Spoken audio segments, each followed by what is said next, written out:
আজকে স্বেচ্ছাসেবক দল কর্তৃক আয়োজিত আজকে কারা নির্যাতিত যে যুবক যারা নির্যাতনের শিকার তাদের পক্ষে আমাদের কেন্দ্রীয় নেতৃবৃন্দ উপস্থিত হয়েছে।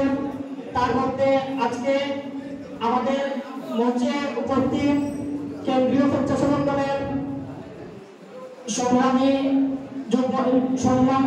সাধারণ সম্পাদক রাজীব আফতাব ভাই, আমাদের মাঝে উপস্থিত সিলেট জেলা বিএনপির সংগ্রামী সাধারণ সম্পাদক এমরান চৌধুরী ভাই, আমাদের মাঝে উপস্থিত আমাদের স্বেচ্ছাসেবক দলের সংগ্রামী আহ্বায়ক মাহবুবুর চৌধুরী ভাই, আমাদের মাঝে উপস্থিত সংগ্রামী সদস্য সচিব যাদের নেতৃত্ব নিয়ে আমরা রাজপথে আমরা অগ্রণী ভূমিকা পালন করেছি, যাদের নেতৃত্বে আমরা সিলেট মহানগরের 27টি ওয়ার্ডে আমরা আন্দোলন সংগ্রাম করেছি, যাদের নেতৃত্বে আমরা প্রতিটি ওয়ার্ডে আমরা আন্দোলন করেছি, সেই নেতা আফসার খান ভাই, যাদের নেতৃত্ব নিয়ে আমরা এই সিলেট মহানগরে আমরা অত্যন্ত প্রতিটি আমরা আন্দোলন সংগ্রাম কর্মসূচি পালন করেছি।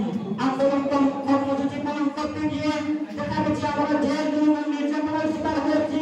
যখন আমি হাইকোর্ট থেকে আমি জামিন নিয়ে এসেছি 3-6 সেপ্টেম্বর, তখন আমি এই সিলেটের নিম্ন আদালতে আমি যখন আত্মসমর্পণ করি, ঠিক তখন আমাকে জামিন না দিয়ে আমাকে কারান্তরণ করে। সে সময় তাৎক্ষণিকভাবে আমাদের সদস্য সচিব আফসার খান ভাই আমার কাছে গিয়ে দাঁড়ান। আমি সাথে সাথে তাদেরকে দেখে আমার মনের ভিতরে আর একটু জোর চলে আসলো।